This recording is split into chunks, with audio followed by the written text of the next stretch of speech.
This episode is brought to you by Dr. Jon Skidmore and the team of musicians Path to Peak Performance, helping artists conquer performance anxiety for over 30 years. Stage fright is not a dreaded disease. I'm Dr. Jon Skidmore, performance psychologist. And in my new course, 30 Days to Peak Performance, you'll be learning the tools and skills and a method to turn your next performance into a peak performance. You can learn more at drjonskidmore.com.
Welcome back, PianoPod friends and listeners.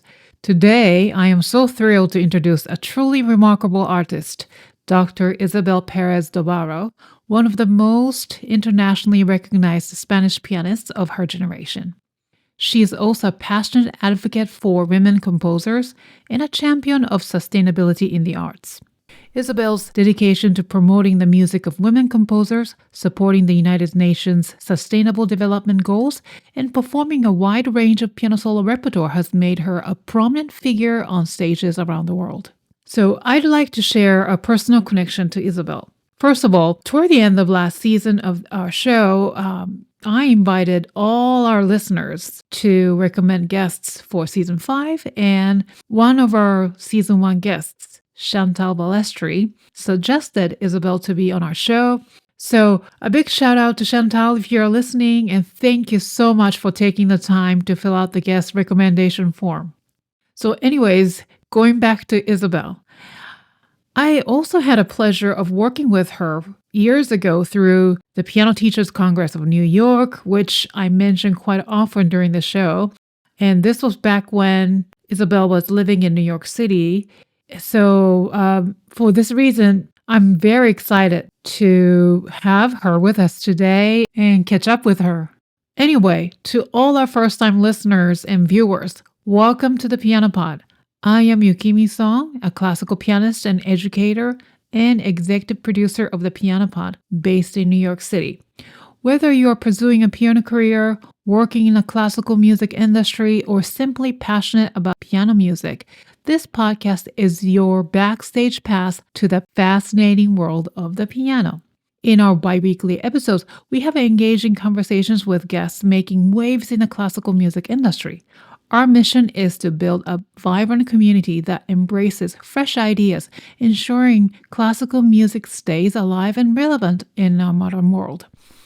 If you haven't already, please check out the introductory episode of Season 5 to get a sense of what's in store this season. And don't forget, you can catch up on our previous seasons and previous episodes available on your go-to podcast platforms or on YouTube. Now, let me tell you more about today's extraordinary guest, Dr. Isabel Dobarro. Isabel is a highly acclaimed Spanish pianist with an impressive international career. Recently named a, quote, woman to watch in culture, end quote. She has also been appointed as a visiting professor at the London Performing Academy of Music. Isabel has performed on some of the most prestigious stages around the world, including Carnegie Hall, Teatro Colón in Buenos Aires, and Rachmaninoff Hall at the Moscow Conservatory. Her passion for promoting music by women composers has led her to initiate projects like Women in Music, for which She won the New York Women Composers Seed Grant. Isabel has premiered important works such as Clara Schumann's Piano Concerto at the Palau de la Música Catalana, and she has performed with leading orchestras, including the Royal Philharmonic of Galicia. Beyond her work as a performer, Isabel is deeply committed to contemporary music and sustainability. She has been a featured speaker and performer at major global events, including at the United Nations, where she links music with the United Nations Sustainable Development Goals. Her academic credentials are equally impressive, holding a doctorate from New York University with additional studies in law and sustainability at Harvard and Cambridge. Isabel continues to inspire through her performances, teaching, and advocacy for greater representation of women in music worldwide. So before we dive in, I want to take a moment to thank our amazing TPP fans and loyal listeners for your continued support. If you enjoy the show, please take a moment to rate and review it on your favorite podcast platform because every rating review helps others discover the show. Now, get ready to uncover the secrets behind Dr. Isabel Dobarro's remarkable, multifaceted career as a concert pianist and beyond. Please enjoy the show. You are listening to the Piano Pod, where we talk to the brightest minds in the industry about how they are bringing the piano into the future and thriving in a complex, ever-evolving world. Welcome to the Piano Pod, Isabel. So great to see you. So great to see you too. Thank you so much for this opportunity. Oh, thank you for being here. And how have you been? Well, I've been great. It's really exciting. I'm in a very exciting period in my life right now with the release of my new album. We'll discuss that probably later on. So I'm very happy, and very excited about things. And then you mentioned that today is the day. Today, Yes, as of October 11th, is the day that your CD came out. Absolutely. The official release in all platforms. You can also order, physical copies in Amazon, Barnes and Noble. So yeah, it's there. Oh, wow. So you know what? Let's start with that. I was going to really give you a little lengthy introduction, but you know what? Let's just do it. So the new album is called Kaleidoscope. That's correct. Can you share more about the programming of this album and the inspiration behind it? Definitely. So this album gathers women composers from all over the world, and they're amazing works for piano. So I'm very excited to perform works by Gabriela Ortiz, by Yoko Kanno, by Caroline Morris, by Nkeru Okoye, by Dobrinka Tabakova, Carmen Rodriguez. Well, composers from all over the world. And it's so exciting to bring all these influences together to see how diverse and how beautiful are all these different expressions, musical expressions from all around the globe, and promote contemporary music too, which is something that it's very important for me. I know it's important for you too, and it's something that as performers, I think is really really vital. So yeah, this is the premise of Kaleidoscope: diverse cultures, diverse perspectives, diverse musical styles coming together in this piano city. Oh my goodness. Congratulations. And then what motivated you to focus on promoting music by women around the world? And was there a particular event that sparked your passion for this cause? Right. So, it's very interesting because I think this is rather common among many professionals, and it's that we discover women composers' works, fortunately, rather late in our careers, and that was my case. So, I was actually I studied at the conservatory. I started performing and playing when I was 3, 4 years old. So I've been all my life studying piano, and then I went to New York. I studied at NYU. I was also an adjunct instructor at NYU. And it was there actually when I was teaching when a student asked me about women composers, right? And that was such a surprise. Of course, at the moment I said, yeah, I know many. Just, next week I'll tell you about it. Not any. And it was horrible to realize that, wait a second, have I played a women composer? Do I have anything in my repertoire? Yeah, I know that Clara Schumann played his husband works. Is that it? I can't believe that's just it. So then you start researching about it, and that's what happened to me. I started researching about it. I started doing programs about women composers. Also, this idea of exchanges, cultural exchanges around women composers from different countries. So I did exchange programs between the US and Spain, between Spain and Germany, Spain and Portugal. So there, that was the moment in which I started developing research and a performative career, a parallel performative career based on actually women composers. I started performing it more, discovering more of these works, and really being surprised and a bit embarrassed in a way, and also surprised about the amazing works that I was finding out that I didn't know about it, and that I was not educated about it, that I was not told about it. So I saw the real issue, that if you're not told about this in the conservatory, in the at the bachelor's, really, it's so hard to then get to know these pieces. And it was a process of researching, of really getting into it and focusing on it. And I'm so happy about all the discoveries, great discoveries that I found along the way. Wow. So it was like a few years of maybe research Yeah. into this. My research on women composers spans from really a long time. I've done also several programs starting, probably around 2012, most importantly from 2017 on. And this album really came about, I would say, around COVID. So in the pandemic, I started working on that idea. I really wanted to do my first solo album because I had done before an album on Pauline Viardot, and that was a collaborative program with singers, two fantastic singers, Anna Tona, Corinna Feldman, and also a musicologist, Patricia Kleiman. So, I really wanted to focus on my first album, and I wanted to really think about what would it be about? What am I passionate about? What can I really, project of my pianistic career and my pianistic interests, right? So I started thinking about it. I started researching about the composers. I started contacting some of the composers, which was so exciting and so amazing, really, because a lot of times you see these incredible names, right? Like Tania Leon, Julia Wolf, Gabriela Ortiz, that you see them every day with the Berlin Philharmonic, with the New York Philharmonic. And I was, at the beginning, I was scared. It was like, oh my God, I'm going to contact these people. And they're so nice. All of them have been so supportive. They have been so wonderful. So they're geniuses as composers and as people. They're amazing. Oh, So wow. it has been truly a journey and a beautiful one. I mean, that's what women are, right? Like we're all professional yet humble and then kind. So that makes us who we are. Now, where does this title Kaleidoscope come from? I think the title is about bringing very different pieces that come together and create an image, right? And that's a bit of the idea. And it's that there are very different influences. You can see it really in the CD.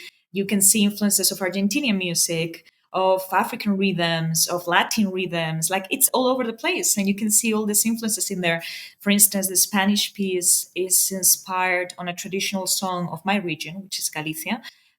So you can definitely sense those influences, those different musical languages that they might seem so different and so contrasting, but when it comes together, it's a very natural journey, and that's how I view it. It's really a musical journey with very contrasting materials, but that I try that they move the listener into this beautiful, exploration of emotions, of feelings, of different traditions, of different music, of different rhythms, and that's the idea behind the title, really. Oh, great. Now, can you give us like the title of each piece that you perform with Yes, each I piece? hope I don't forget any. Yeah. But let's start with a Nocturne by Dobrinka Tabakova. Now, she's an amazing composer. She's from Bulgaria. She's based in the UK. Very sensitive piece, very intimate. Truly, I mean, like the title, right? Nocturne. Very evocative. full of colors, very, very nice. Then we moved to this Estudio Número 3, that's the Etude number 3 by Gabriela Ortiz, which is a tour de force. It's a sort of, I don't want to say sort of like Ligeti, but technically, so you have a sonic image of what it means.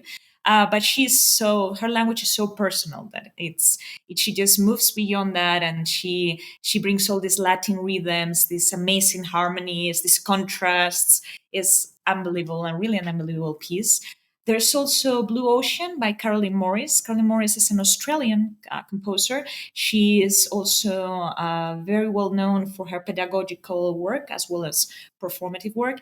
And Blue Ocean is based on her recollections of her childhood, where she was in the ocean road in Australia. And truly, I think it truly brings you there. Like you can totally imagine that image. Then there's the Claudia Montero's Buenos Aires Despierta y Sueño. So it's based on Buenos Aires. Unfortunately, Claudia Montero is the only one who's not alive. She passed away recently. She was a very dear friend, and this CD and everything around it is dedicated to her.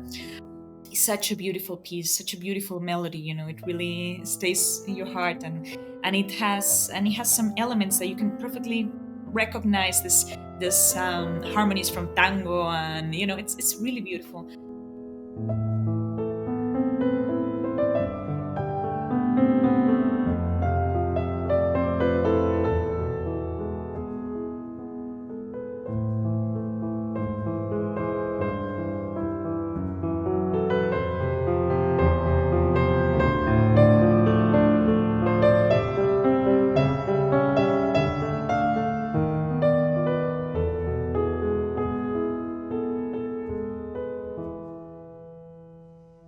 There's also this Alala, Das Paisajes Verticais. This is the piece that is based on a song of my region. This is dedicated to me, actually, by Carmen Rodriguez, a young composer from Spain. And she dedicated the piece after listening to me play. And she said, I'm going to compose a piece based on your way of playing. So that's beautiful, because sometimes they dedicate you a piece and you're like, okay, that's not my favorite style. Let's see what I can do. But in this case, no, it was very tailored. So this was beautiful. Then there's Tumbao by Tania Leon, which is, she's an extraordinary composer, and Tumbao is full of this. It's a perfect mix with contemporary music and Latin rhythms, and you just go with it, and with the rhythm in there, it's so beautiful. Then there's improvisation by Suat Bushnak. She's a Jordan Canadian composer. So you can see there are several Arabic scales going on, but it's a very pianistic, melodic, sort of Chopinesque style, but with these Arabic components in it, which give it such a flavor, such a beauty, right? And Keiru Okoye's African sketches. So this is Dusk. And again, it's very much like Buenos Aires in the sense, Despierta Sueño, that is so evocative, or Blue Ocean. You can really go there, and you can feel that you are traveling there to Nigeria. And it's so descriptive, such descriptive music, so beautiful.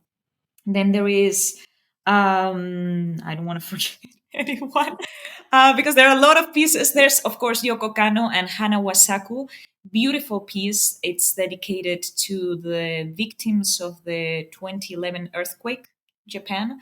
So it's a very moving piece. At the same time, it has a message of resilience. So you have like two parts. One of them is very moving, and the other one is very I would say resilience is the word.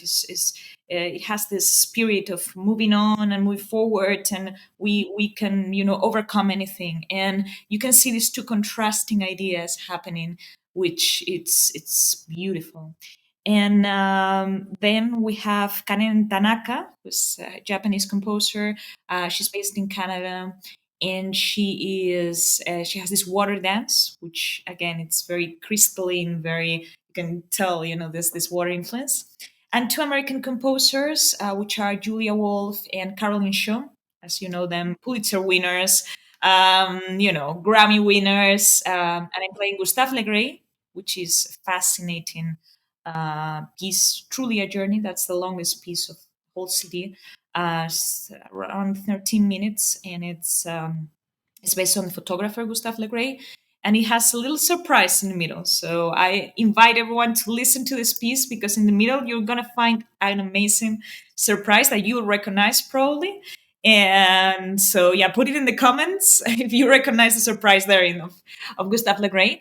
And also Earring by Julia Wolf, which represents two worlds. One is more oniric, dreamy, and the other one is very rhythmic. So they come, they're just coexisting until the end when they merge. And it's a very beautiful exploration of how these two lines come together. They're so different at the beginning, and then through the piece they just come together beautifully. So I think I have not recommend anyone, but it's fascinating, and it has been such a beautiful process of researching, but also of performing this repertoire. Right, and the producing too. Yeah. Well done, Isabel. Like, sounds like it just contains so much in one album. And I love the fact that, you know, this album, and also sounds like your concert programs also seem to carry such specific intentions and themes.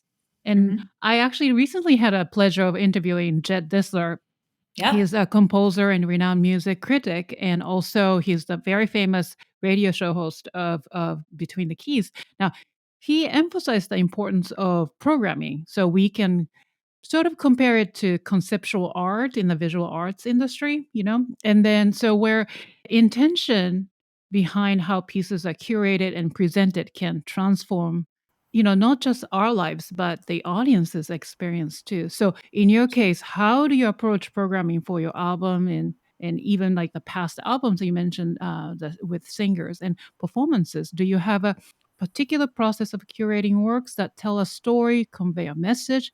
How do you think this thoughtful approach to programming enhances the impact of the music for both you as an artist and listeners? Well, I think it's fundamental. And I think many times this is a lesson that is not taught at conservatories. When we are, growing up and studying music, I think it's so fundamental, because at the end of the day, the audience is going to attend this experience too, right? And you have to make sure that emotionally they are experiencing and they are traveling through their emotions through the program, right? So I think it has two components, the programming as such. One of them, let's say, it's more intellectual in what is exactly what I want to convey with this program. It's this message of union and diversity, and what it comes, the greatness of coming together from all over the world.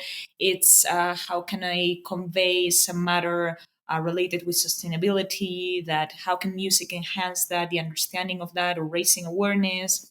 Sometimes it's just about literature. How can you combine literature with music, and how can you present that in a regional way that you can attract both an audience that is more eager to, or more familiarized with the literature world and the music world? How can you actually make that those audiences come together? That's first stage. And then the second stage is within the pieces of the program. So you select the pieces, and now a lot of times it's like, okay, let's put them chronologically, or the last names order, or whatever. And I think that's a big mistake. And that's something that I actually learned performing other kinds of music. So I did a little bit of folk too in the past and things like that. And it was very interesting to see how they plan the show, right? And how they plan the moments. There are big moments, and then moments that are a little bit calmer, and then another big moment, and how they place the pieces to make sure that the experience is exciting for the audience. And that's something that I'm very interested in, and I think really carefully how I'm planning the motions through the program. And that's something that I sometimes miss. You see the program, it's um, you can see that that's not well thought, and sometimes very heavy on one side or on one of the halves, or is it's a little bit difficult to digest. It's beautiful, but then the experience is a little bit more difficult to actually be amused by it, or I don't say amused, but be actually moved by it more than amused, moved by it. No, but the idea here is, and I do the same with speeches actually, which is very curious. So when I plan a speech, I plan it musically, and I plan it like like a piece of music that it grows into some point, and then it just goes a little bit less, and then it moves into other directions, the development, and then I truly think of speeches in the same way, because at the end of the day you're communicating. So that's something that I'm very interested about and that I use a lot. So it's a combination between the topics and what you present in there, and also the order and how do you present it to create an experience that's relevant. Brilliant. Now, going back to women composers, so in what ways do you hope Kaleidoscope will impact the visibility of female composers globally, and how does it reflect the diversity and richness of music across different cultures?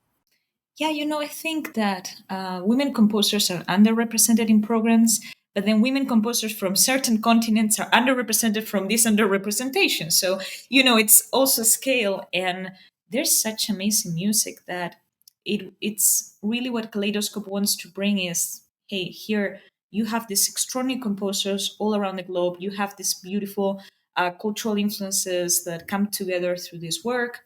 So that's one thing, and the other one is the importance of creating this positive reference for younger generations, right? That they can look up to and say, you know, these great composers objectively, because of their trajectory of these works, the objective quality of their works. They're there, they have done it, they have made it, they're successful, their works are so compelling. I can do it too, right? So I think the importance of these role models and of creating these positive role models for younger generations is very important. So, as a performer, I think part of my responsibility is to, bring this music to life and present this music. I think that's part of what we have to do. And we have that responsibility to make sure music is alive, to make sure that, music still is being created. It's also promoting this contemporary music and also promoting this underplayed, unfortunately, music that is not as played as it should, and that could create really interesting and really relevant role models for many young people from younger generations, for sure. Now, we're talking about female composers, so I'm curious to know about your work with women in music.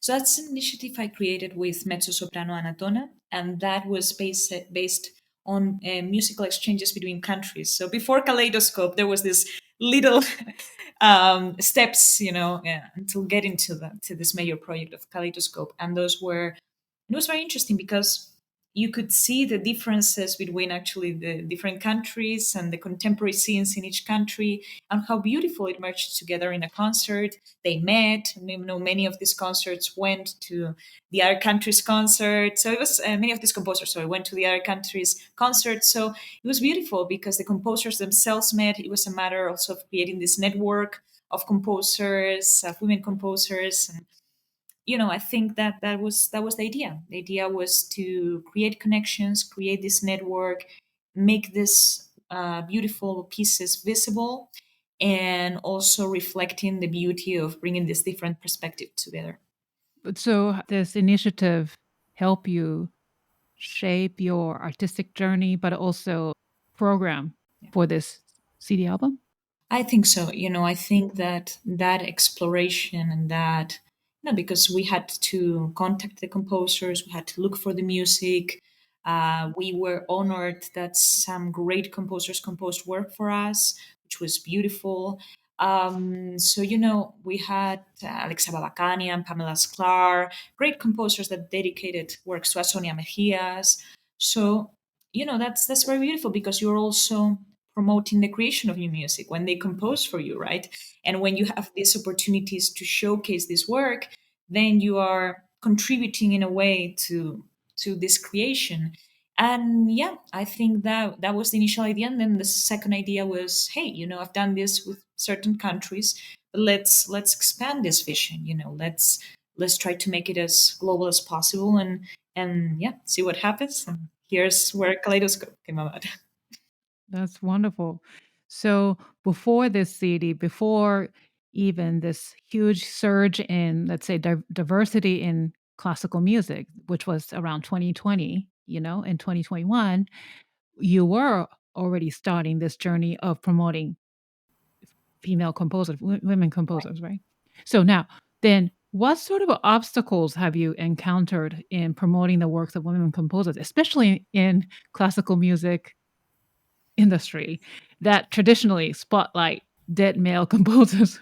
Right. There are several challenges at the beginning. So I remember prior the Me Too movement, and I think there was a change there. I think there's a lot of work to be done yet, but there was a change in the attitude there. Before the Me Too movement, I would propose programs, and like 70% of them were rejected, just saying, "Hey, play real music. This is real, and I have it in writing." So it's crazy. It's crazy. I've received rejections like that when they haven't even heard the music, and it's just because it's a woman. And I'm like, what's wrong with you, right? It was crazy. Now, after 2018, there was a change in the attitude. And it's true that programs of women composers were better received. But then you have several issues. For historical composers, what happens is that when you learn a Beethoven sonata, you have 200 editions of the Beethoven sonatas. You have thousands of recordings. You have a lot of references. You have books written about them. So when you approach the sonata, which has its pros and its cons, but you approach the sonata already at a very polished level of edition, fingering. You know that the score that you're reading probably would be, quite polished, and so it's easier in a way. It's very accessible. You can find the scores anywhere. It's something easier in that sense. Many of these women composers, especially when you're really going to the libraries to get the manuscript, they even have not been published, or they've been published once. And we know that first editions in the 19th century, they had a lot of mistaken notes. They have a lot of, so it's really both have musicological work, have performative work, because you have to really get into these pieces and try to read about the context, and there's not as much information available for you to start your performance of the work. Maybe it has never been recorded, so you don't have an image of, oral image of how that might sound. So there are challenges in this sense, but at the end of the day, it's also a very rewarding work. Because you say, in some cases, it was like that. It was like, hey, I'm the first one playing this. It has been buried for 200 years, and now it's appearing here. It happens with some of Viardot's pieces, actually, in that CD that I did previously to this one. There were some premiere recordings. There were works that we just got out of a manuscript, thanks to Patricia Kleiman too, and so it was beautiful to say, hey, if we didn't have this crazy idea to just record all these pieces would have been buried, and they're beautiful. They're very valid. It's a very valid repertoire, very beautiful, and with a lot of great things to learn about and to enjoy. So there are two types of challenges. One of them is how the program is received and the reception by programmers, by critics, and that, I believe, is changing. The mindset is changing now. People are starting to realize that they were just forgetting about so many composers out there that were brilliant. And the other challenge, which I think still happens, and especially with historical composers, is the fact that you don't have these polished editions. You have to go sometimes to manuscripts, or sometimes have very little context to know exactly where, when it was composed. So it's, the work is different, but it's also very rewarding.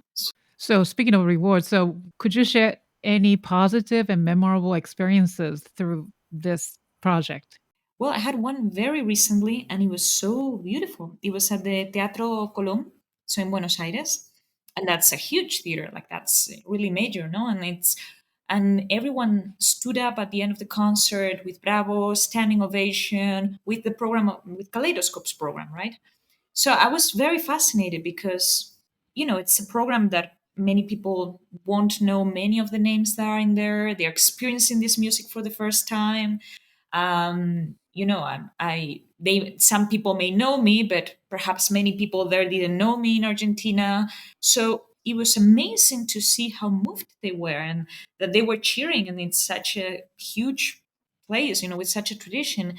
And it showed me really the strength of this program and the beauty of the program and how it can really communicate, and and I was very surprised because I was expecting that they might like it, of course, because I think it's great music. But it was the emotion that went through it, that people were like bravo, and they were just standing ovation, and it was a very long one. They had an opera afterwards, so they cannot allow people to be there, but they were there for a long, long time.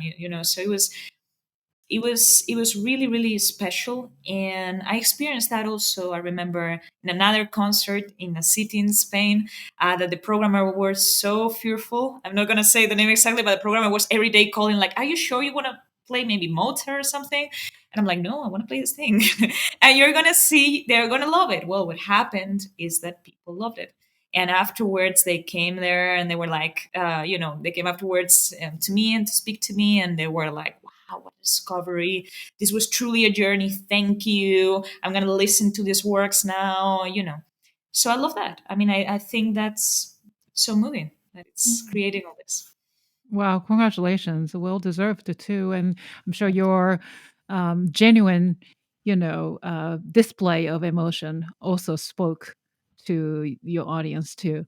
Now, where do you think female artists and educators stand in the industry today? So, do you believe we're being taken a little bit more seriously now? And have there been any notable progressions?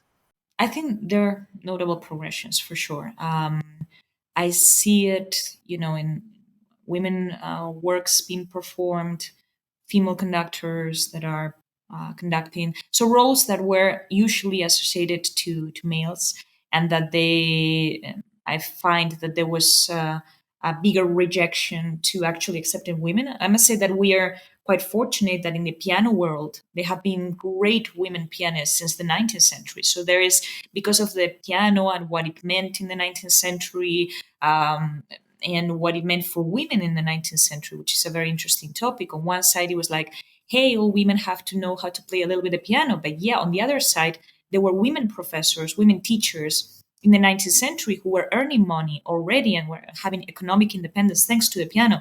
So the piano is a very rare and amazing instrument in that sense, that it allowed many women to progress and to have careers in music through the piano. But it's true that maybe the percussion world, the brass world, the conducting world were really so much more male dominated. Now finding that more figures are recognized, female figures are recognized there, I think it's very important. So I think we're at a point in which at least this conversation has started, this conversation is ongoing, and people are more eager, I believe, to listen to this repertoire and to discover this music. So that's great. Still, I think, many symphonic orchestras still program 90%, 80% more men composers, and usually from the canon, which I want to clarify. I love that Mozart just performed Bach, Chopin. I think this is also very important when you approach yourself as someone who is very focused on female composers, but I also play male composers, a lot of contemporary music from men composers, and I want to promote that too. I think we have to enlarge the repertoire, enrich it. We don't have to just say one or the other and we just forget about all the amazing male composers that are there.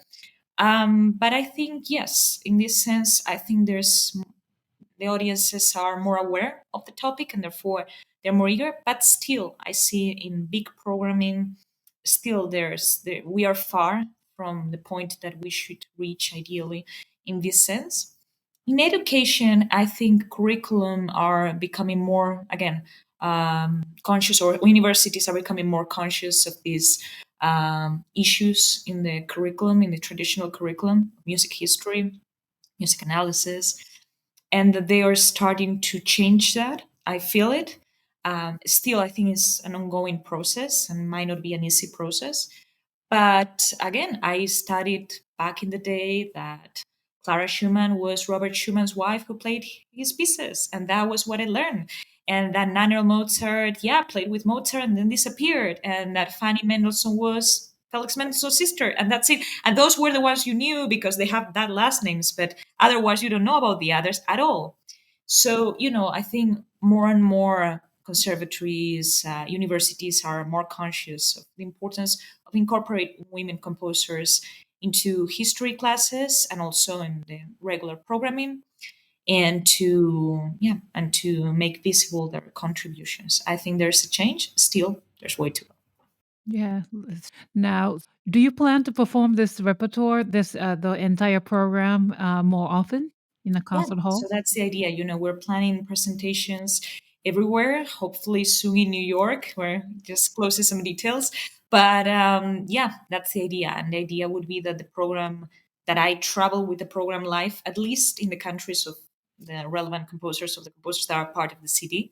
But of course, I think this program can reach anyone. So the idea is that it's presented live too.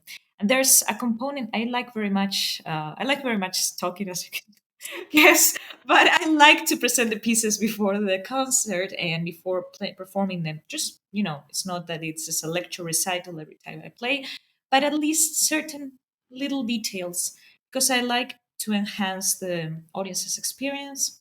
I know there's some controversy about it, but in my experience, it's good that they have just two, three notions. You don't have to reveal the whole thing, but just two, three things, so they can listen and they can be looking for this or that. No, and I usually do that. So I truly, would like to bring that life experience that combines both things, everywhere. Yeah, so wherever possible. Wonderful. Yeah. Well, if you when you're in New York, I would love to attend, and Well, I let would me love buy that. you lunch. We'll I would we'll love that get you together. attend. You know how much I admire you, and it Oh, would be beautiful that you attend, and definitely we have lunch and yeah, coffee. And yeah. Let's do yes. that. Before we continue, we would like to take a moment to highlight our sponsor, Musicians Path to Peak Performance by Dr. Jon Skidmore. Their support makes this episode possible. I watched Amber, a young string player, intercept her teacher as the teacher was going up to the front of the recital hall to start the recital. Amber stops her, looks at her, and just, you could feel the anxiety. I'm nervous. And now the teacher was nervous. She didn't know what to say. There was this awkward silence. The teacher finally said, Amber, you'll do fine. And Amber did not look reassured. I'm Dr. Jon Skidmore. I'm a performance psychologist. This fall, I am launching my 30 Days to Peak Performance program. In this program, you learn lots of tools and skills that will turn stage fright, performance anxiety into excitement, and dread and doubt into confidence, and help turn your students into peak performers. If Amber's teacher had been a certified Skidmore trained peak performance coach, I'm quite sure that conversation would have been very different. Oh, Amber, you're activated. Hey, we have been learning lots of tools and skills for moments like this. Which one do you think you could try? Oh, the breathing exercise? Yeah, try that. And add a little bit of visualization. You can do that, can't you? Yeah. Amber, you got this. You'll do fine. And we'll talk about how this worked in your lesson on Thursday. You can learn more about my courses, 30 Days to Peak Performance, and the Certified Peak Performance Coach program at my website, drjohnskidmore.com. Risk, fail, risk again. As most artists, you wear also many hats, and beyond your musical career, you have this advocacy for women's rights. And so I understand that several years ago you had a remarkable opportunity to speak at the United Nations. Oh my Yeah. gosh. Absolutely. Wow. And as I was researching your story and to prepare for this episode, I discovered your involvement with the UN's Sustainable Development Goals. So, tell me a little bit more about this UN Sustainable Development Goals, first of all. Yeah, so the idea, is to promote, there are 17 goals, and to promote the economic development, but economic development paired with social fairness and paired with an environmental consciousness. Um, it's truly to combine all this with 17 objectives that are clear, that are identifiable, and that they are common, and that all the signing parties, the 193, they have these common objectives to reach in 2030. Of course, we are far from reaching them all. But it's true that I find very important that whenever you have a goal, a specific goal, you work in a direction that produces certain great effects that are, already big advances into some direction. So I'm not sure if by 2030 they will all be met, but what's true is that having so many countries really having these common goals and this common agenda, it's something I think relevant. It's something important. And what I mentioned there is the role of artists and of art too. So I felt in a lot of these conferences, they will approach me and it was be like, "Hey, so what do you do?" And I'm like, "Oh no, I'm a pianist. I played the piano when I was 3 years old. That was beautiful. I love it. That's so great. No, but what do you do really?" I'm like hello, it's. I felt so bad, and it's because in some way, this role of the artist and the artist with this social consciousness and with sometimes it's not as promoted, it's more this image of artist as entertainer in the entertainment industry and that's it, but not this other type of artist, which I find very interesting. So what I mentioned there was, hey, we all have a role. An economist has a role, an architect has a role, we have a role. There are different roles, and in certain spaces, some roles might be more prominent, some less, but we all have a role. And I don't think it's good to invisibilize this part and the part that the arts can play, especially raising awareness, promoting dialogue, and also about this idea of creativity and innovation. So we're talking about innovation all the time and it's just technology, right? Science.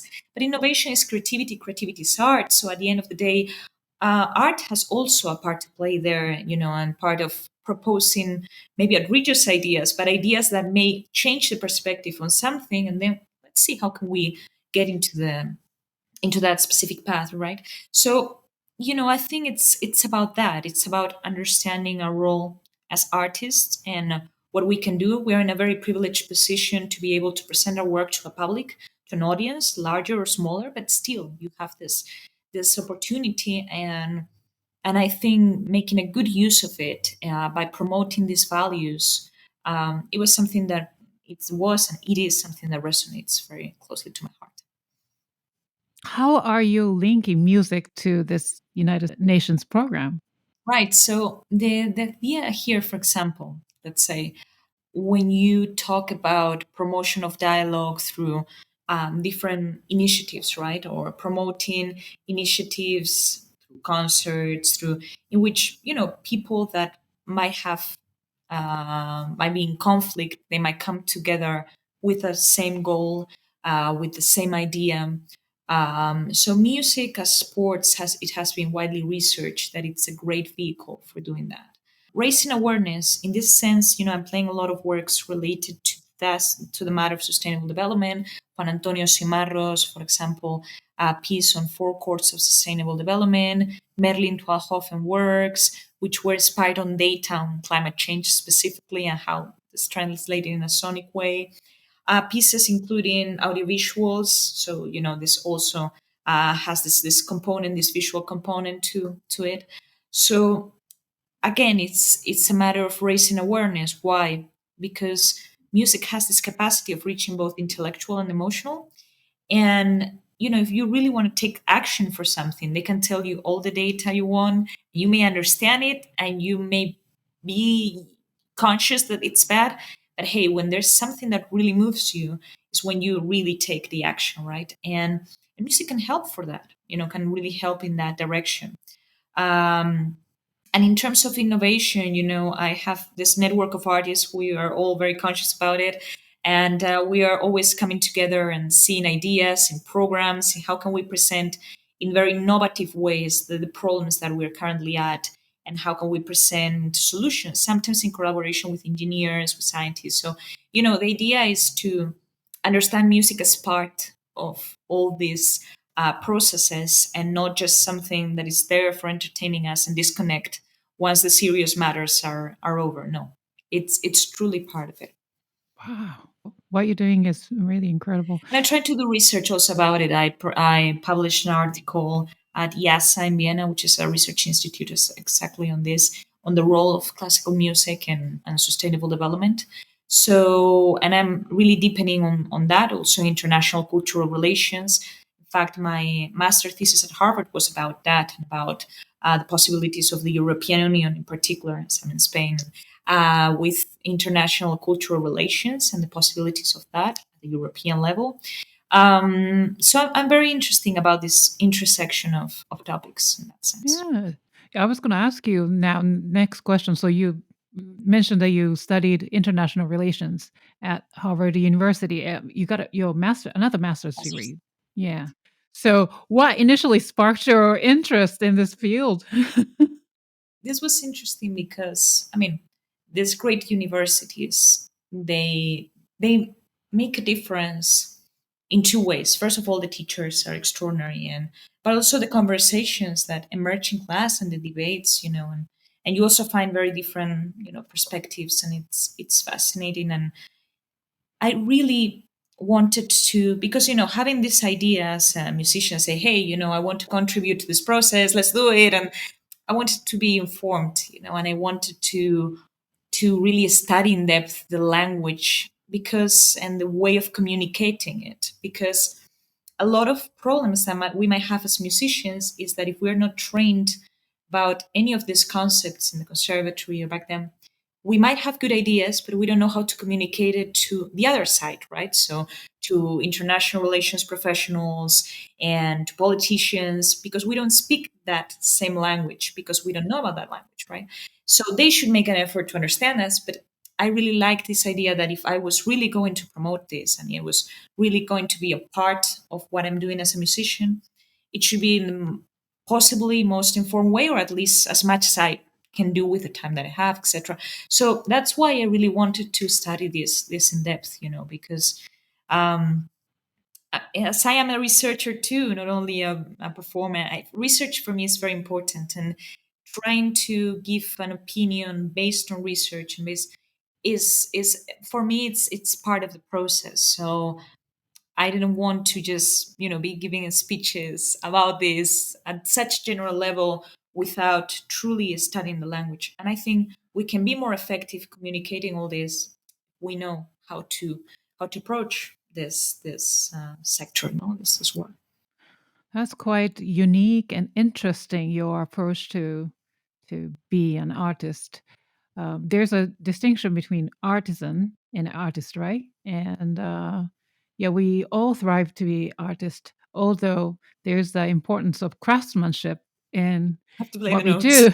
Yeah, you gotta play the notes. Yeah, but at the same time, we also have to have here brain to make smart, intelligent programming, for example, or smart way to approach selecting music to communicating to our audience, right? Yeah. Yeah, and I think a lot of great composers that we admire, and they always also had some of these visions, of going being larger than just, okay, this is a quarter note, this is a, it's projecting something else, their values, or and I think it's important. The more you can understand about the world around you from different perspectives, the better you're going to play. Of course, you need the hours. I mean, all this is beautiful, but if you don't play the notes, you don't play the notes, and period. But understanding that you have enough hours to play the notes, and that more or less, then the next step, I think, is to grow as an artist. And I also like the word intellectual. I know that there's some controversy about it, but I really loved that in the past you see this. I mean, I had the chance of speaking with some composers. I remember Luis de Pablo, for example, that I researched a lot, contemporary composer in Spain. We'll speak to the man, and the man will talk to you about literature half an hour, and then about art and about painting, about Caravaggio, and then he will move to Joyce and how that influenced his, and then he would talk about politics in Spain and then Europe, and you will interview him about his work, but then so much, you know, emerge from that. And he had an impact, I think, in his work, and in his way of, you might like it more or less, but I personally think that this such a wide conception of artists and of intellectual in the sense of someone who is always curious and always wanting to learn more and to, I think that's in some of these people, and it's something that I think artists should have or should aspire to. Of course, we have limited time, and we don't. Each of us has to select what are their main interests. So maybe it's not sustainable development as such. Maybe it's another kind of work. But I think this, and that depends so much on the artist. But I think the wider you can get in this sense of influences and perspectives, the richer is going to be the output. So, from your experience speaking at United Nations on gender equality and how you are promoting female composers, so how can the music industry better support this cause, and what changes are still necessary? Maybe you have already answered, but I mean, for me, it's a circle, right? I see it's a circle. So if people don't learn it in schools, right? So education is fundamental. If you don't learn a piece when you are applying to a competition, so if the competitions tell you this has to be Bach, Haydn, Beethoven, Mozart, and then you have to play or Debussy, Ravel, and you might place a big romantic piece, but it should be Brahms, Chopin, and your etude has to be Chopin, Rachmaninoff, Scriabin, which is wonderful and amazing. But I'm saying, why don't you add Gabriel Ortiz? It's like just add one more name. That's all. I'm not asking for more, right? But again, if you enter those competitions and you don't have, if they ask you for that program and you have a limited amount of time and you have to pass your exams, you just learn that. And that's the repertoire you grow up with and you play, and you go out of the conservatory and you play that. And that's what you offer to programmers. And then programmers say, well, that's what everyone's offering. So that's the programming that it should be. And then audiences don't get to listen to any female composer because everyone is playing these other composers. And then if audiences are not requesting that, then programmers won't program it, and then pianists won't play it, and then you won't teach it because no one is playing it, and you just get into this circle, and no one's going to research about it because who cares? And you just get into this circle that unless you take a real action in any of these fields, and I think it has to be a collaborative effort, unless you take a conscious action in this sense, it's very difficult. It's very difficult because again it's something that it's very in a way ingrained just because we have been taught that way, just because people just follow the same method they were taught at. So you just keep replicating a situation instead of working for changing it. Again, it's as simple as including one piece here, one piece there. It's not about destroying what we have. It's about reaching it and making it more diverse. That's all. There's nothing more about it. I know we've talked about serious matters. So I want to talk about you. This platform, you get to also brag about yourself.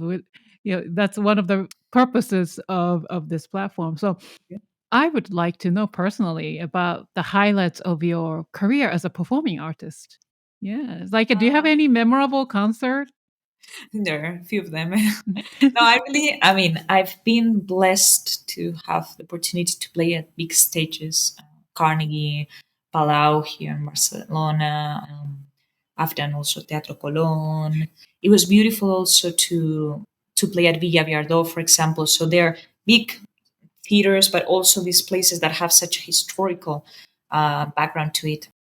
There have been certain highlights, and I've been able to play at the Vatican, for example. Which was a beautiful opportunity. I've been able to play with fantastic orchestras in Portugal and Spain. So it's there are highlights in there, but I think every single concert has been special, or every single concert had a very special component to it. So even though these great places are very special, also more intimate audiences are also very very beautiful, and sometimes you can move more the audiences, and it's something, it has this component that makes it very very special. You get to talk to the audience afterwards. It's every concert is an adventure, and every concert is a memorable experience, really. Can you share about the festival Granados you organized at NYU, which is like seems like a long time ago, I'm That's sure. it's a long thing too. That was very nice. That was so basically we organized a festival around Spanish composer Enrique Granados. On another important part of my work is also the promotion of Spanish music in Spain, and I think we have a very interesting musical heritage, which I really love. I really like, and I try to promote that. I play Albeniz very often. I play Falla, Maria Rodrigo. So I try to also bring Spanish music and contemporary Spanish music, into my programs. So this Granados Festival had several components. There was a panel, so this was more research oriented. We had researchers. We also had performers speaking. So I really liked, this multi perspective into it. Then we had a concert by students from the NYU program, from the master's program. It was great to see how the students pick up one of Granada's piece, and they played it. So it was an incentive to promote this music. And also we had the opportunity to give the premiere of the transcription for Quintet of Granados Concierto Patético. Now, Granados left a manuscript for two pianos of a concerto. All right, so it's called a Concierto Patético. Apparently no, the only surviving piece is one movement. There had been a reconstruction before, but the issue was that it's great and it's fantastic, but it's the first movement, and then they added two more movements, picking up elements of Granados music.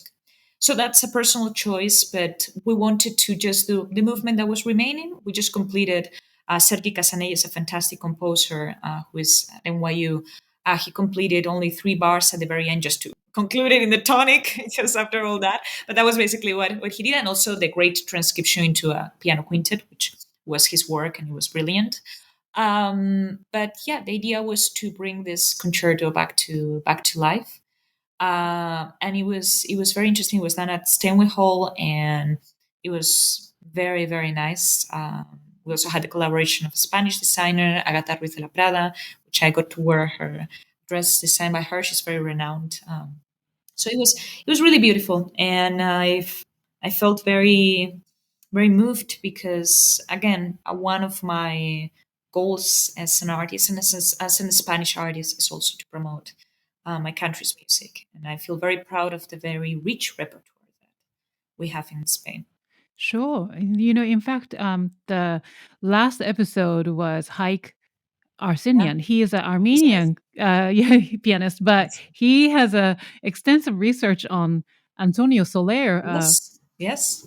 Yeah, so this month is all about Spanish composers. It's That's it. great. That's Spanish artists. No, I mean Soler is fascinating. He plays it so well, but Soler is Mhm. truly so personal, and he took in a way. You see some of his pieces, the fandango. He has some modulations in there that you say, how did he compose this at that time? What happened in there, right?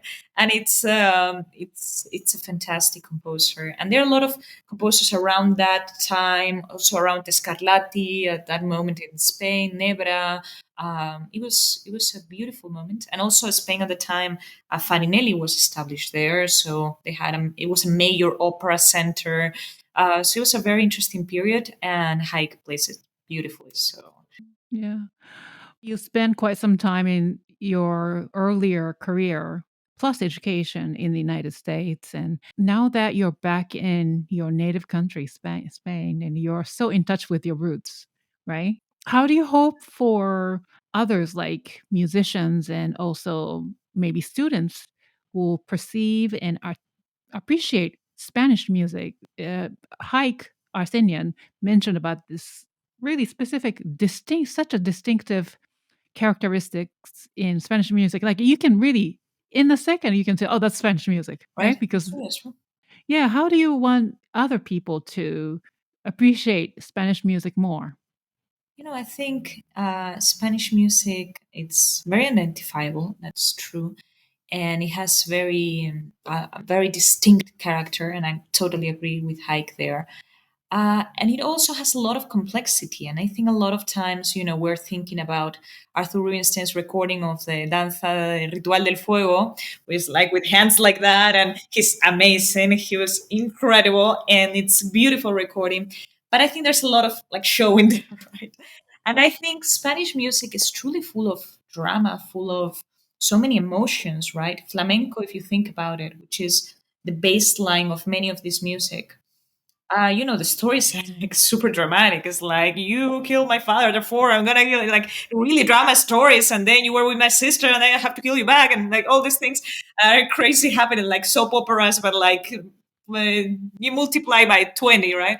So it's really dramatic, and I think something beautiful that, for instance, Alicia La Rocha did, or Haitas in his playing, is how serious they are about the quality of this music, the complexity of this music, and therefore their beauty, the great craftsmanship that this music has. And we are blessed, I think, as a country, to have produced such great composers who were able to take the distinctiveness of our folklore, which is very distinct. And also it varies a lot. We all think about flamenco, but when you go to the north, where I'm from, it's all about Celtic music, and it's like Irish music. So the pieces that derive from that are inspired, like imagine like in an Irish folk piece. So that's really fascinating, and that's really interesting. It's great to see how we had such great composers that were able to really bring the best out of these works, also creating this mix with other currents that would happen at the time, like impressionism, for instance, in Albanian, right? So you can see this mix that it's truly beautiful. So I think people that start listening to Spanish music, they will definitely love how distinctive it is. They will definitely love the depth of feelings, and it's a music that truly moves you very, very intensely. And they would also be surprised, I think, about the quality of many of these works that, I think we are usually, again, in the canon, usually more prone to the German tradition works, which are extraordinary and amazing, and we all know them. But it's very interesting to understand this other currents, right? And it's beautiful. I mean, I think it's there's a lot of beautiful music in there to explore. Wow. So we covered, so, your fascinating career as an artist and public speaker, advocate for women composers, promoter of global sustainability, and so on. So, how do you see the intersection of art activism, and how can artists use their art forms and platforms to advocate for social change? I mean, I think you have to be passionate about something, and I think that's very important. To choose a topic or topics that you're passionate about, that you feel about, and that you think you can make a contribution on, and then think about in ways in which your creativity can contribute in some way, to some degree, to this. So I think it comes from a very deep exploration, actually, on yourself and on what matters to you. And I think you're more effective if you pick something that it's dear to you, that it's something that you truly feel about it, and you're truly passionate, because then I think everything, it will be sincere, it will be transparent, it will be an honest artistic endeavor too. You won't compromise one thing for the other, nor in one side nor in the other, but everything will come together and evolve at the same time. So yeah, I think that's the main idea. First of all, research on what you're passionate about, think about how you can contribute to that, and then you will find probably the way to do it in an articulate way, and in a honest way. I think that's the most important, to be honest as an artist with your values. So if you're really defending what you feel about and what you think about, this will come together in, I believe, in an honest way. No, the reason why I wanted to start this podcast was see how our industry is moving, whether that is forward or backward, and hopefully forward. And I have been really encouraged by the fact that people that I met through this podcast guests, they are all forward thinking, as in, so for example, for you, you know, you have not just to have this one specific career, but you combine everything. And so, what are your thoughts on this multifaceted approach to being a pianist in this new generation? It's I think it's a very personal journey. So it's I don't want to pontificate and say this is the way, right? I also admire people who just say I just play Bach and that's it, and I like that, and that's valid. Again, it comes with artistic honesty and what your goals are and what your vision is. And I think as an artist, I remember that the first day I got into an MSM, that's the first thing they told me. They told me like, "What's your vision as an artist?" Right? Just tell me an elevator pitch about that. Hello, boom, just do it. And I was like, hi, I'm Bruce Bay. Hello, that was it. And no, but that was very interesting because it's. I think it should be. Well, a lot of times we get very distracted by social media, by what everyone wants us to be, what we have to do, but like and we don't get the time to say, hey, what kind of artist do you want to be? How do you want to be remembered? How can you contribute, and how can you make a meaningful contribution, right? For some people, it's just recording the whole works of Johann Sebastian Bach, and that's great, and that's fantastic. And for some other people, I think it's more exploring new repertoires, reaching the existing repertoire, presenting new pieces. And so I don't think there's a better or worse version, but it's just being honest with your values. So I think it's relevant as far as it is relevant for the artist, and as far as this is honest with their artistic vision. So for that is relevant.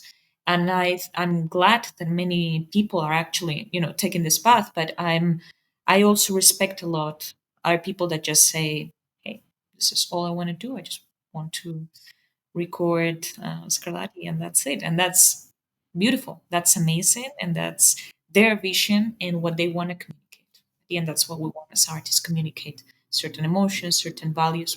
And you can do it through so many roads. And that's the importance of that, to say there are many roads. That's important itself. And I think that's very important for younger generations and for students. A lot of times in the conservatory system, the only success story is Martha Argerich. Either you are Martha Argerich or you are a failure, right? And I don't think that's a reasonable message, because it's not reasonable in any profession. Like you ask a doctor and says, "Oh, you're a cardiologist or you're not." No, I mean there's so many specialties and so many possibilities, and the definition of success is so deep. Like there's so many possibilities for that. And in music, we're apparently trained for just one path. And I think it's important to visualize also that, there are many paths, there are many ways. There's space for everyone, and there's space also for careers that are a bit different than what we are just taught at the conservatory. That's it. And I think that could also be very positive for mental health, for many avoiding many frustrations, and saying, hey, there are many different ways to understanding this the business, to understand your career, to understand how you project yourself as an artist. I think that by itself is positive, and it's important to communicate it. Isn't our guest so inspiring? I'm sure you're enjoying and learning from every bit of this episode, so I need to ask you two things. First, hit that like button on YouTube or subscribe if you're listening on your go-to podcast platform. Then follow us on Instagram, Facebook, LinkedIn, and TikTok at The Piano Pod for behind-the-scenes content, episode updates, and more. Stay connected and inspired to celebrate the past, present, and future of classical music. We are really close to the end of our conversation. So I would like to ask just a few philosophical questions. Okay. And I forgot to mention we have to do the Piano Pod rapid fire question at the end. So Okay. I'll explain that later. But I'm sure you heard some of the episodes, so we'll get through that. So What are your thoughts on maintaining the relevance of classical music in today's world? I think classical music, it's very important, it's very relevant because it gives us a space for thinking, for reflecting, for experiencing. Just a lot of times, and I feel each time more and more, this world goes so fast and we don't have really that time for reflection. And a piece of music is truly a space for that. It's a space first with a dialogue with the past or with the present, with a dialogue of that composer, with a dialogue with your own feelings, an exploration on your own thoughts. And I think that's very valuable, especially in today's world. And I think, a lot of times when you see this marketing of trying to create classical music that each time is getting closer to pop music. And I'm like, you already have pop music, okay? And they're doing great and it's cool and it's their space. So why do you want to turn this into that? Just make sure that people understand and feel happy getting into a concert, classical music concert, in what it is, really, which it's about that. When I go to classical music concert, I am expecting that. I'm not expecting something else. The same when I go to certain movie, that I know it's going to make me think, it's going to make me cry, it's going to make me laugh, it's going to, it's not just to watch anything. No, no, no, I really want to do this. And that has its value and has its place and it's needed in that sense. So I think it's a matter of understanding the role of classical music. And what I've experienced is that with programs like this, like Kaleidoscope, and programs that get a little bit out of the box in this sense, you actually get a lot of people into the classical world. They get to experience this, and they're like, "Hey, this is great. Let's stay here," and that's very important too. I think we are many times you see people complaining, "Oh, no one comes here," right?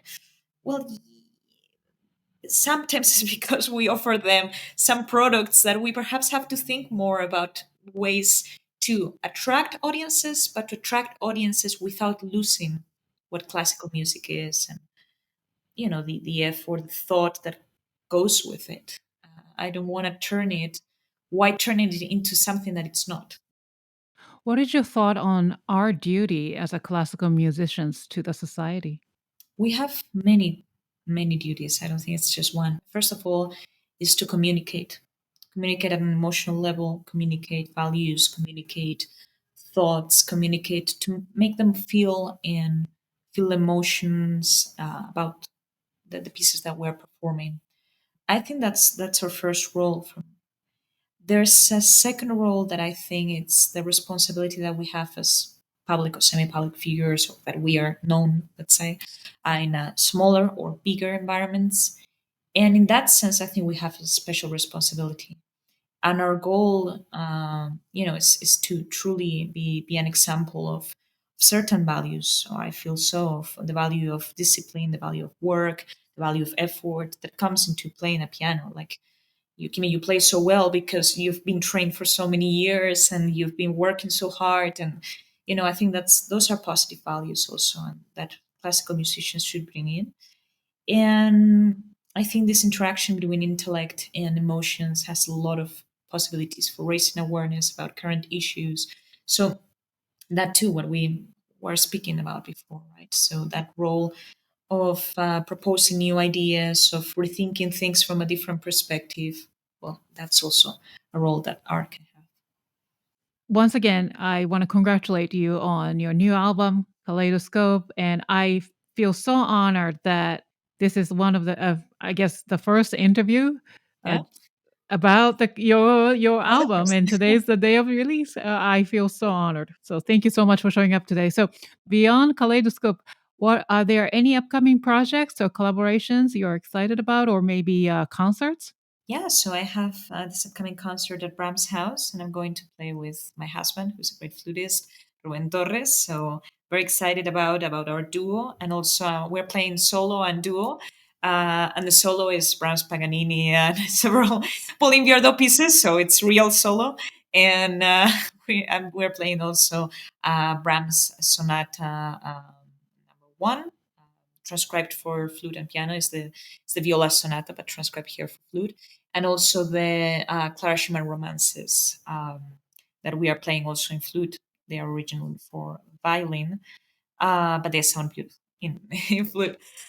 So that's a very exciting program because again, it tries to reflect what was Baden-Baden at that time. That's where this Brahms house. Brahms lived in several places, but this is Brahms house at Baden-Baden. So what was that about? Basically, that was these great geniuses like Clara Schumann, Pauline Viardot, Brahms together sharing musical ideas, truly, having this soirees in which they were playing this pieces. And actually, Pauline Viardot had a huge salon, a great salon, more than huge in space, but of people who would go to Pauline Viardot's salon in Baden-Baden. And, there were this kind of sort of Schubertiads, as we say, or small reunions of people.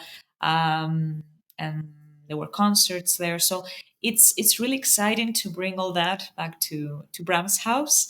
And it's beautiful. Again, I had the chance of playing at Mendelssohn House too, and they're always, or Villa Viardot. So these places have a special component to it, and especially playing the pieces of these composers. Of course, there are several presentations. There's a lot of presentation coming up, Lisbon, so several presentations for Kaleidoscope. And as I said, the idea, as I'm closing all these concerts, is to perform it as much as possible during next year, and also some orchestral performances coming up. So there's a good mix in there. But the main focus, of course, now is Kaleidoscope as a soloist and presenting this CD, this work. Wonderful. So now, how do you see your future work continuing to merge music and advocacy, particularly in the areas of women's rights and gender equality? I think it's interesting because a lot of times they ask me about how do you see yourself in 15 years? How do you see yourself? Well, if I ask 20-year-old Isabel about how she look herself in 12 years, I'm not sure if I would be able to imagine the great things that have happened. Also, there were not so great things. That's life, how it is. But there were a lot of great things, and that I couldn't dreamed of. So my goal is to keep doing this work, to keep exploring these pieces, to keep promoting women's voices in music through programming and research. Where exactly that would lead me, hopefully maybe a Kaleidoscope 2, Kaleidoscope 3, Kaleidoscope 4. That would be amazing to do a series on that. But or focusing on specific composers, like what I did with Biardot, right? That was so beautiful. I think they're complementary, but they're like very different projects, right? So one is about many composers coming together. The other one is just focusing on one and trying to get as many pieces as possible, right? So either way, but I'm sure that I will keep this advocacy and keep researching and discovering these amazing treasures. So, for our listeners, please go to isabeldobarro.com to learn more about Isabel's solo and chamber concert updates and check out her new album, Kaleidoscope, wherever you listen to the music. And you can also follow her on Instagram at Isabel Dobarro Pianist. All the links are listed in the show notes. So, Isabel, this has been a really fun and inspiring and educational conversation. And but before I let you go, we have one more thing to do. It's called the Piano Pod Rapid Fire Questions, and this is the part of the show where I get to ask fun questions to each guest. However, as silly as these questions may sound, your answers may reveal who you truly are. So, ready or not. So please answer them with the shortest responses as possible. No explanation is Needed. necessary. Let's do it. Yes, let's do it. So level 1. What is your comfort food? Pizza. Pizza. Yes. All right. How do you like your coffee in the morning? Very big one. And with milk, a latte, and a big one for the day. All Yeah. I right. love coffee. Yes, yes. Amen to that. Now, cats or dogs? Dogs. Sunrise or sunset? Sunset. Summer or winter? Summer. Summer. Now, level 2, next level. Okay. What skill have you always wanted to learn but haven't had a chance to? Sing well. Sing I would well? love to be a singer. That's my frustration. Yeah. Is to be a singer. That's why I sing with the piano. Try, Yeah, of but course. really Yes. sing horribly. So I really want to. I really want to. I mean, of course, I pass my exams, but I really want to sing well. That would be a dream. All right. Maybe that's your next 10-year goal. What is your word or words to live by? Um, I think it's well. This is not always 100% true, but I think that a character, and I think the Cicero citation is the characters of man is its destiny or something like that. I know that destiny depends on many things, but I think the character and how you face things and how you face failure and how you face success and how you work on that every day, truly it's your destiny, at least at the personal level. Then there are a lot of factors that can happen, but at least on your own satisfaction, happiness, yes. What is the most important quality you look for in other people? Loyalty, that they're good people, like they're um, honesty and loyalty for me, it's super important. Now, next one is a little difficult. Right. Name three people who inspire you, whether living or dead. Well, let's say family is one person, so the whole family, one. Now, the second one would be it's difficult. I'm gonna say Alicia La Rocha, but it's up there, Alicia La Rocha slash Marta Argerich. But I'm gonna go with Alicia for one reason, just because she's Spanish. No, but because she really did a lot for the Spanish repertoire. But she was amazing also in so many works and in so many styles, and she had such an artistic honesty and way of playing. So I think Alicia will be there. And Vladimir Horowitz, I think, I remember an MSM's class it was with David Duval, and he said, there should be a class only on Horowitz recordings.